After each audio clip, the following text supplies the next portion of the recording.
दोस्तों, over thinking यानी ज़्यादा सोचना आज के समय में एक आम समस्या हो गई है। एक रिसर्च के अनुसार हमारे देश के 73% यूथ ओवर थिंकिंग से ग्रसित है।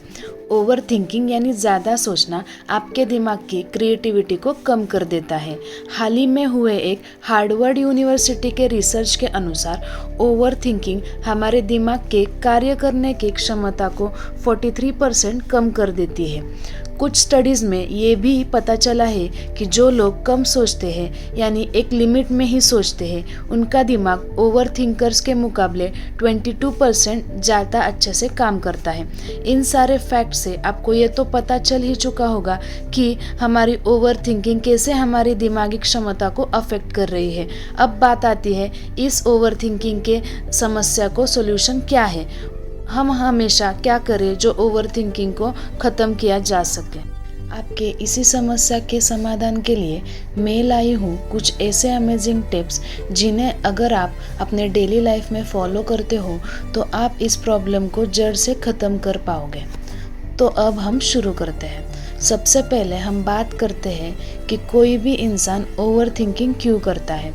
किसी भी प्रॉब्लम का सॉल्यूशन ढूंढने से पहले हमें ये पता होना चाहिए कि प्रॉब्लम हो क्यों रही है। दोस्तों, ओवर थिंकिंग के मुख्य से दो कारण होते हैं। पहला रीज़न है कि हम प्रेजेंट में नहीं रहते, we don't live in present. ज़्यादातर केसेस में ओवर थिंकिंग का कारण यही होता है। आप जो भी काम कर रहे हो उस वक्त अगर आपका ध्यान वर्तमान में ना लगे, आप अगर पास्ट या फ्यूचर में लगाओगे तो ये आपके लिए ओवर थिंकिंग का कारण बनेगा।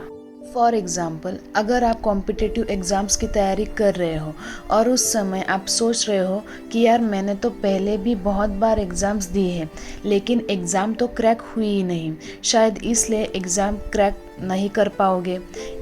ऐसे सोचने पर आपका ध्यान कर्म से हट जाता है और आपका 100% आप नहीं दे पाते हो। जब आप अपना ध्यान कर्म पर ना लगाकर उसके आउटकम पर लगाते हो तो आप बहुत ज़्यादा सोचने लगते हो और अगर आपने मोस्ट ऑफ द एनर्जी सोचने में ही लगा ली तो डेफिनेटली आपके उस काम में असफलता ही मिलेगी। इसलिए कहा गया है कर्म करो, फल की चिंता मत करो। इसलिए आपको कर्म के ऊपर फोकस करना है, ना कि फल पर।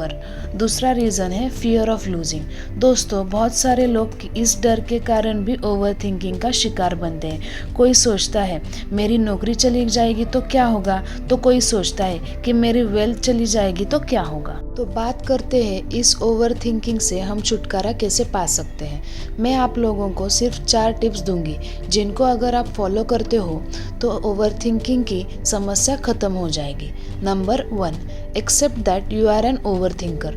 दोस्तों, बहुत सारे लोग ओवर थिंकिंग करते हैं, इसके बावजूद वो एक्सेप्ट करने को तैयार ही नहीं होते कि वो ओवर थिंकिंग करते हैं। सबसे पहला तो आपको मानना होगा कि हाँ, ज़रूरत से ज़्यादा सोचने वाला मैं इंसान हूँ, तो ही ये समस्या सॉल्व हो पाएगी। इसलिए तो सबसे पहले आप स्वीकार करो कि हाँ, मैं एक ओवर थिंकर हूँ।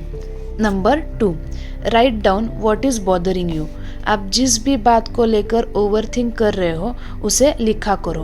दोस्तों, कई बार प्रॉब्लम का सॉल्यूशन इजी होता है लेकिन हम उसके बारे में सोचकर आसान चीज़ को भी मुश्किल बना देते हैं।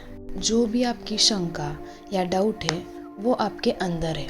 आप जो चाहे वो सब कुछ हासिल कर सकते हो। बस ज़रूरत है लिमिट में सोचने की और हार्ड वर्क करने की और स्मार्टनेस लाने की। Number 3, think positive. Always try to think positive. Positivity इंसान को किस तरह से प्रवाहित करती है ये तो मुझे आप लोगों को बताने की आवश्यकता नहीं है।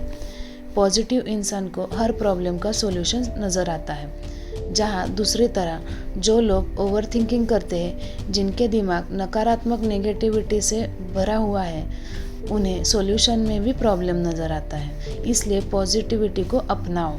पॉजिटिविटी कभी भी ओवर थिंकिंग का कारण नहीं बन सकता है।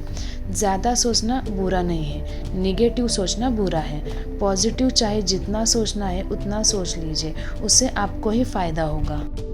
Number 4, live in present and consider that you are the best.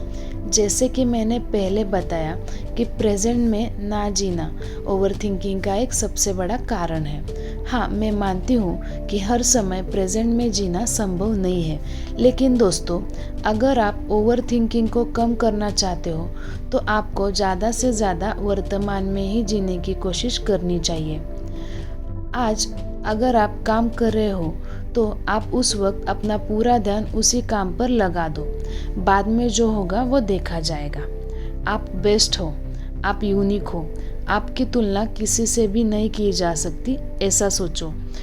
जैसे सूर्य और चंद्रमा की कोई भी तुलना नहीं की जा सकती है। जब जिसका वक्त आता है तब वो चमकता है।